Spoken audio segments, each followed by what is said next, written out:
Assalamualaikum warahmatullahi wabarakatuh. Berjumpa kembali di channel Ekanuzakia Rinaldi. Hari ini kita akan belajar materi dari kelanjutan video sebelumnya, yaitu tentang menentukan nilai optimum, khususnya nilai minimum, masih menggunakan uji titik pojok ya. Jadi di video sebelumnya kita sudah menentukan model matematika dari suatu permasalahan, dan juga sudah menentukan nilai optimum berupa nilai maksimum menggunakan uji titik pojok. Nah, hari ini kita akan belajar contoh soal yang berkaitan dengan menentukan nilai minimum suatu permasalahan menggunakan uji titik pojok. Tapi sebelum kita mulai materinya, mohon dukungannya untuk klik like, subscribe, dan share video ini ke teman-teman kalian ya. Terima kasih. Oke, langsung saja kita ke contoh soalnya ya. Di sini ada soal yaitu suatu perusahaan ingin pindah kantor dan akan mengangkut barang-barangnya yang terdiri atas 480 kardus dan 352 peti dengan menyewa dua jenis kendaraan, yaitu mobil bak dan truk. Mobil bak dapat mengangkut paling sedikit 40 kardus dan 16 peti, sedangkan truk dapat mengangkut paling sedikit 30 kardus dan 32 peti. Jika sewa untuk mobil bak 100.000 dan truk 150.000 sekali jalan, biaya minimum untuk mengangkut barang-barang tersebut adalah, jadi di sini ditanyakannya adalah biaya minimum dari suatu persoalan matematika. Nah, bagaimana cara menentukan nilai optimum yang berupa nilai minimum menggunakan uji titik pojok? Kita ingat-ingat lagi langkah-langkahnya, yaitu ada 4 langkah ya. Yang pertama, buat model matematika yang terdiri dari fungsi kendala dan fungsi tujuan. Yang kedua, gambar garis atau grafik dari SPTLDV yang didapat. Yang ketiga, tentukan daerah penyelesaiannya atau DHP-nya, dan juga tentukan titik pojoknya. Dan yang terakhir, substitusi titik-titik pojoknya ke fungsi tujuannya. Nah, oke, kita langsung saja ya ke langkah pertama, yaitu buat model matematikanya. Nah, untuk membuat model matematika, ingat kembali langkah-langkahnya. Untuk membuat model matematika, pertama kita harus memisalkan produk dengan variabel X dan Y ya. Nah, di sini berarti yang jadi produknya itu adalah mobil bak dan truk, karena yang ada harganya itu mobil bak dan truk, bukan kardus dan peti ya, karena kardus dan peti itu tidak ada harganya. Jadi, kita misalkan X-nya itu banyak mobil bak, dan Y-nya itu banyak truk. Nah, selanjutnya setelah kita memisalkan dengan X dan Y, kita buat pertidaksamaannya dengan bantuan tabel seperti ini ya. Masih ingat kan? Di bagian samping kita tulis produk yang kita sudah misalkan dengan X dan Y, yaitu mobil bak dan truk. Dan di paling bawah kita tulis persediaan. Sementara di bagian atas kita tulis unsur lain atau masalah lain yang dibicarakan selain mobil bak dan truk, yaitu tadi ada tentang kardus dan peti ya, dan juga ada tentang biaya sewa seperti ini. Kita tulis di bagian atas ya. Nah, setelah kita buat tabelnya, selanjutnya kita isi nih tabelnya dengan cara kita analisis lagi permasalahannya. Nah, di sini terdiri atas 480 kardus, berarti itu persediaan kardusnya ya. Kita simpan di sini 480. Lalu 352 peti itu sebagai persediaan peti, kita tulis 352 dengan menyewa dua jenis kendaraan yaitu mobil bak dan truk. Mobil bak dapat mengangkut paling sedikit. Nah, masih ingat nggak di video sebelumnya Ibu sudah jelaskan bahwa jika terdapat kata-kata paling sedikit di kalimat atau permasalahannya, maka kita harus gunakan tanda apa? Betul sekali, kita harus gunakan tanda lebih dari atau sama dengan. Nah, yang belum paham, silakan tonton video sebelumnya ya. Berarti nanti kita gunakan tanda pertidaksamaannya itu lebih dari atau sama dengan. Oke, kita lanjutkan ya. Di sini mobil bak dapat mengangkut paling sedikit 40 kardus dan 16 peti. Berarti di mobil bak ini kita tulis 40 kardus dan 16 peti. Sedangkan mobil truk dapat mengangkut paling sedikit, berarti ini sama ya, tanda pertidaksamaannya nanti gunakan lebih dari atau sama dengan 30 kardus dan 32 peti. Berarti di mobil truk ini kita tulis 30 kardus dan 32 peti. Selanjutnya, jika sewa untuk mobil bak 100.000 dan truk 150.000 sekali jalan, maka di biaya sewa ini kita tulis untuk mobil bak adalah 100. Nah, kenapa 100? Bukannya 100.000 ya? Oke, untuk memudahkan perhitungan, kita boleh hanya ambil digit sampai 100 saja. Jadi, yang ribuan rupiahnya bisa kita tuliskan dalam bentuk keterangan seperti ini. Dalam ribuan rupiah. Jadi, agar memudahkan kita dalam proses perhitungannya ya. Maka yang truk pun sama, biaya sewanya kita tuliskannya adalah 150, tapi gunakan keterangan dalam ribuan rupiah. Nah, seperti ini ya. Oke, sampai sini dapat dipahami? Jangan lupa yang ditanyakan adalah biaya minimum, maka kita tulis di sini minimum. Ini tidak wajib ditulis ya, hanya sebagai pengingat saja bahwa yang ditanyakan adalah nilai minimum. Oke, kita lanjut nih. Setelah kita buat tabel bantuan, ya selanjutnya kita buat pertidaksamaannya ya. Dengan cara kita baca dari atas ke bawah, mulai dari yang ini ya. Berarti kita baca dari sini ke bawah ya. Ini 40 kali X, jadi 40X tambah 30 kali Y, titik-titik 480 kan? Berarti bisa kita tulis itu sebagai fungsi kendalanya. Yang pertama adalah 40X, 40X ditambah 30 kali Y, 30Y, titik-titik-titik, 480. Oke, nah titik-titiknya harus kita ganti dengan tanda pertidaksamaan. Tadi sudah kita tentukan di awal bahwa tanda pertidaksamaan yang akan kita gunakan adalah yang lebih dari atau sama dengan, karena kata-kata di permasalahannya mengandung kata paling sedikit. Jadi di sini kita tulis lebih dari atau sama dengan. Nah, pertidaksamaan pertama bisa kita sederhanakan dengan cara kedua ruas dibagi dengan 10, sehingga menjadi 4X ditambah 3Y lebih dari atau sama dengan 48. Pertidaksamaan pertama sudah selesai, kita lanjut ke pertidaksamaan yang kedua, yang ini ya. Berarti ini kita baca dari atas ke bawah juga. Ini 16 dikali X menjadi 16X, ditambah 32 dikali Y jadi 32Y, titik-titik-titik 352. Nah, di sini titik-titiknya kita ganti dengan tanda lebih dari atau sama dengan juga ya, masih sama karena di kalimatnya mengandung kata paling sedikit. Jadi kita ganti dengan lebih dari atau sama dengan. Nah, pertidaksamaan kedua bisa kita sederhanakan dengan cara kedua ruas dibagi dengan angka 16, sehingga menjadi X ditambah 2Y lebih dari atau sama dengan 22. Nah, setelah itu apakah sudah beres? Belum ya di sini, karena program linearnya berbentuk soal cerita, ingat, banyaknya produk atau banyaknya mobil bak dan mobil truk itu tidak pernah bernilai negatif. Jadi, jangan lupa kita tuliskan syarat wajibnya, yaitu X-nya lebih dari sama dengan 0 dan Y-nya lebih dari sama dengan 0. Karena X dan Y itu merupakan banyak mobil bak dan banyak truk. Jadi, banyaknya mobil bak dan mobil truk itu tidak pernah bernilai negatif ya. Nah, setelah kita tuliskan fungsi kendala, selanjutnya biaya sewanya bisa kita tuliskan sebagai fungsi tujuan. Kenapa? Karena yang ditanyakan adalah biaya minimum. Jadi biaya sewanya itu sebagai fungsi tujuan. Jadi langkah pertama membuat model matematika sudah selesai, kita simpulkan nih. Model matematikanya terdiri dari fungsi kendala yaitu 4X ditambah 3Y lebih dari atau sama dengan 48. Yang kedua, X ditambah 2Y lebih dari sama dengan 22.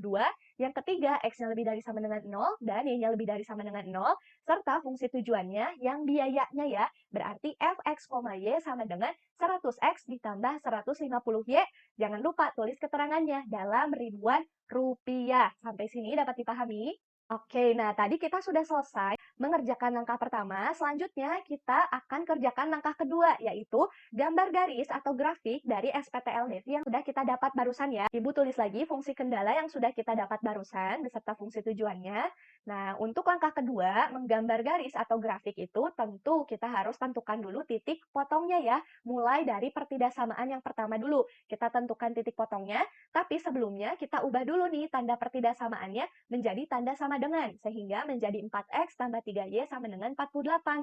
Nah, untuk menentukan titik potong, lebih mudah jika kita menggambar tabel bantuan ya, seperti ini. Ketika X-nya sama dengan 0 dan Y-nya sama dengan 0. Sehingga jika X-nya sama dengan 0, kita substitusi X-nya atau kita ganti X-nya dengan 0. Sehingga menjadi 4 kali 0 ditambah 3Y sama dengan 48. Atau jadi 0 tambah 3Y sama dengan 48. 3Y sama dengan 48. Berarti Y-nya sama dengan 48 dibagi 3 atau hasilnya jadi 16. Nah, di sini kita simpan Y-nya 16, sehingga titik koordinatnya adalah 0,16. Langkah selanjutnya, ketika Y-nya sama dengan 0, kita ganti Y-nya dengan 0, jadi 4X tambah 3Y sama dengan 48, Y-nya kita ganti dengan 0, jadi 3 kali 0 sama dengan 48, berarti 4X ditambah 0 sama dengan 48, jadi 4X sama dengan 48, dan X sama dengan 48 dibagi 4 itu hasilnya 12 ya. Maka kita tulis di sini 12, sehingga titik koordinatnya adalah 12,0. Selanjutnya, pertidaksamaan kedua juga harus kita tentukan titik potongnya, tapi kita ubah dulu tandanya menjadi tanda sama dengan ya, sehingga bisa kita tuliskan menjadi X tambah 2Y sama dengan 22. Dan untuk menentukan titik potong, kita gambar dulu atau kita buat dulu tabel bantuannya seperti ini. Nah, kita substitusi dulu ketika X sama dengan 0 ya. jadi X ditambah 2Y sama dengan 22, jadi 0 ditambah 2Y sama dengan 22, 2Y sama dengan 22, maka Y-nya sama dengan 22 dibagi 2, hasilnya adalah 11 ya. Jadi kita tulis di Y-nya itu adalah 11, sehingga titik koordinatnya adalah 0,11. Nah, selanjutnya ketika Y-nya sama dengan 0 ya, berarti kita harus ganti Y-nya dengan 0. Jadi X ditambah 2 kali 0 sama dengan 22, jadi X ditambah 0 sama dengan 22, jadi X sama dengan 22. Kita tulis di X ini adalah 22, sehingga bisa kita tuliskan koordinatnya 22,0. Oke, kita sudah selesai nih menentukan titik potong. Selanjutnya, apa yang harus kita lakukan untuk menggambar garis? Ya, tentu saja ya, kita harus gambarkan dulu bidang kartesiusnya seperti ini. Lalu, kita gambarkan masing-masing titik yang sudah kita dapatkan ke bidang kartesiusnya. Mulai dari titik 0,16. Jika digambarkan, akan ada di sini. Nah, selanjutnya titik 12,0 nanti gambarnya di sini. Sehingga jika kita hubungkan kedua titiknya akan membentuk garis namanya garis 4X ditambah 3Y sama dengan 48. Jadi garis warna biru itu ada samaan garisnya adalah 4X ditambah 3Y sama dengan 48 ya. Selanjutnya kita gambarkan juga titik yang ini 0,11, maka gambarnya ada di sini. Nah, ini 11 itu di antara 10 dan 12 kan ya. Lalu titik selanjutnya 22,0, gambarnya ada di sini. Nah, selanjutnya kita tinggal hubungkan kedua titiknya sehingga membentuk garis. Persamaan garis ini adalah X ditambah 2Y sama dengan 22. Ingat-ingat ya, garis yang warna merah persamaannya adalah X ditambah 20Y sama dengan 22. Oke, berarti langkah kedua menggambar garis atau grafik juga sudah selesai kita kerjakan. Kita lanjut ke langkah selanjutnya. Nah, langkah selanjutnya adalah menentukan daerah penyelesaian atau DHP dan titik pojoknya karena kita menggunakan cara uji titik pojok ya. Maka untuk menentukan daerah penyelesaian, ada dua buah garis ya. Nah, garis yang warna biru ini pertidasamaannya adalah 4X ditambah 3Y lebih dari atau sama dengan 48. Nah, di video sebelumnya juga sudah Ibu jelaskan, untuk menentukan DHP atau daerah arsiran atau daerah himpunan penyelesaian itu harus menggunakan uji titik. Tapi titik yang digunakan adalah titik sembarang di luar garis yang akan kita uji. Nah, berarti pilih sembarang titik di luar garis yang warna biru ini. Ya, banyak sekali kan titik di luar garis yang warna biru ini, tapi Ibu pilih salah satu saja yang paling mudah, yaitu titik 0,0 ya. Sehingga Ibu substitusikan titik 0,0 ini ke pertidaksamaannya, ke 4X tambah 3Y lebih dari sama dengan 48. Sehingga didapat 4 kali 0 tambah 3 kali 0 lebih dari sama dengan 48. Atau menjadi 4 kali 0 ditambah 3 kali 0 lebih dari sama dengan 48. Atau jadi 0 tambah 0 lebih dari sama dengan 48. 0 lebih dari atau sama dengan 48. Apakah benar 0 lebih dari atau sama dengan 48? Salah ya, berarti ini merupakan pernyataan yang salah. Ingat kembali, jika pernyataannya salah, maka daerah yang diarsir adalah daerah yang tidak memuat titik 0,0.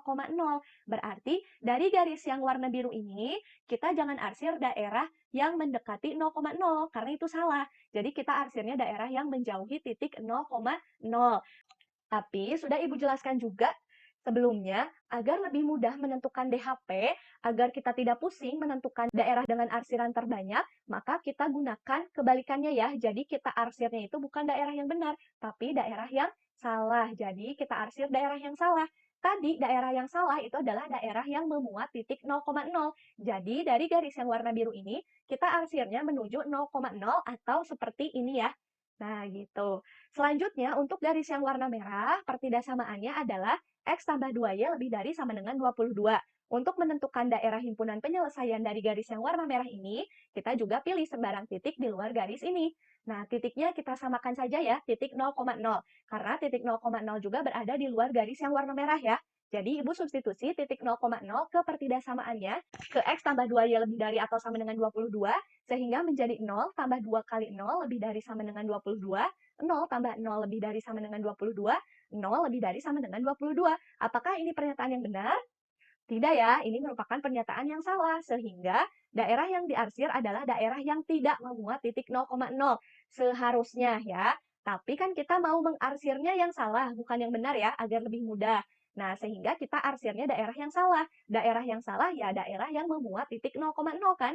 Jadi seharusnya diarsirnya ke atas garis yang warna merah, menjauhi 0,0, tapi karena kita gunakan konsepnya adalah yang diarsir itu yang salah, maka kita arsirnya justru mendekati 0,0 atau di bawah garis yang warna merah ya, seperti ini.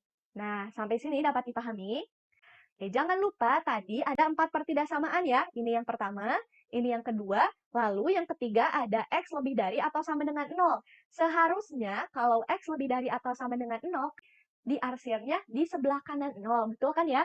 Tapi kita arsir yang salahnya, berarti yang kita arsir adalah di sebelah kirinya 0, seperti ini.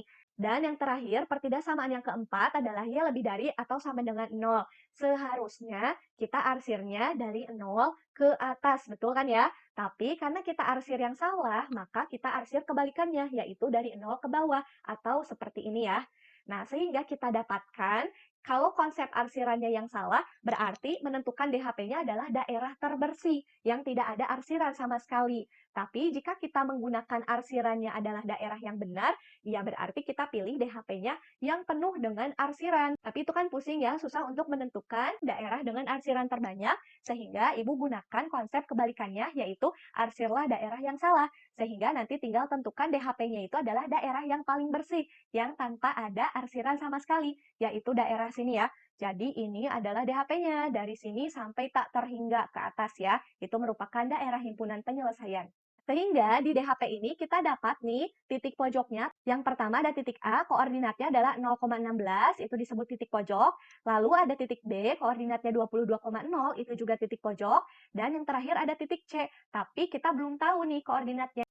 Harus kita cari dulu. Nah, berarti di sini langkah ketiga sudah kita kerjakan. Tinggal langkah terakhir ya, yaitu substitusi titik-titik pojoknya ke fungsi tujuannya. Oke, Ibu gambarkan lagi nih daerah penyelesaiannya, berarti daerah penyelesaiannya yang ini kan? Nah, yang ini ya. Nah, di sini kita sudah punya 3 titik pojok, ada titik A, ada titik B, ada titik C. Dengan koordinat titik A adalah 0,16, koordinat titik B adalah 22,0, dan koordinat titik C belum kita ketahui.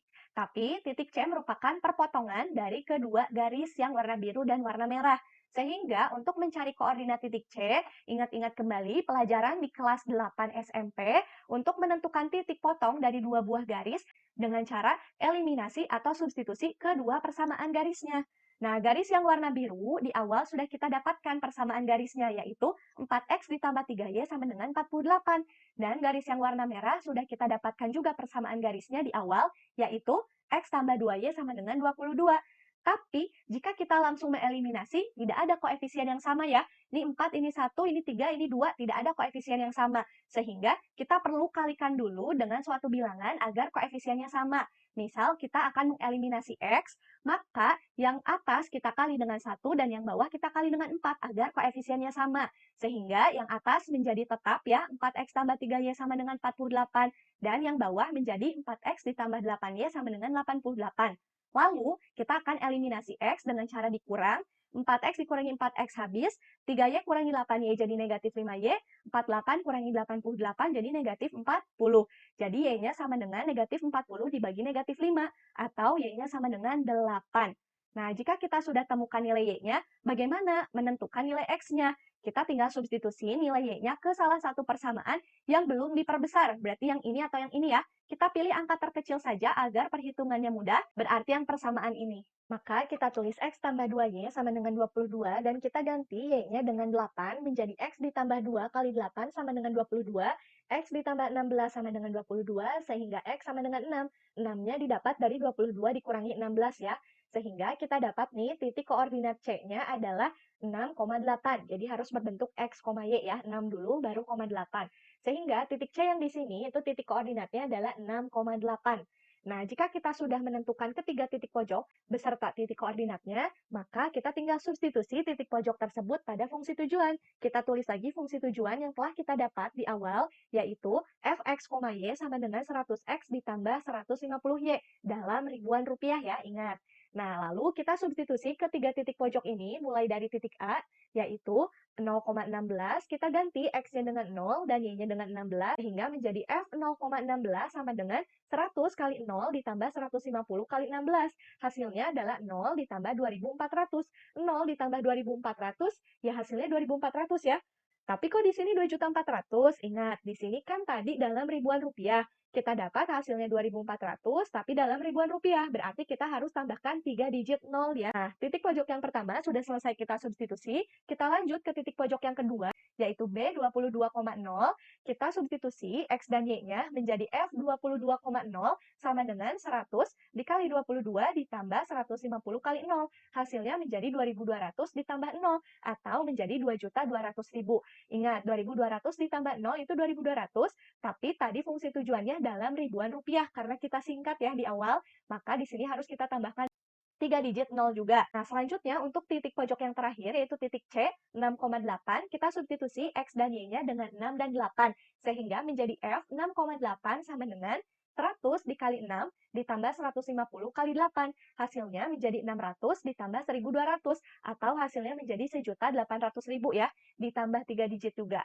Nah, tadi di soalnya yang ditanyakan itu biaya minimum ya, berarti harus kita cari hasil yang nilainya paling kecil. Nah, ternyata setelah kita substitusi ketiga titik pojoknya ke fungsi tujuan, hasil yang nilainya paling kecil itu adalah yang 1.800.000 ya, sehingga didapat kesimpulan jadi biaya minimum untuk mengangkut barang-barang tersebut adalah Rp1.800.000.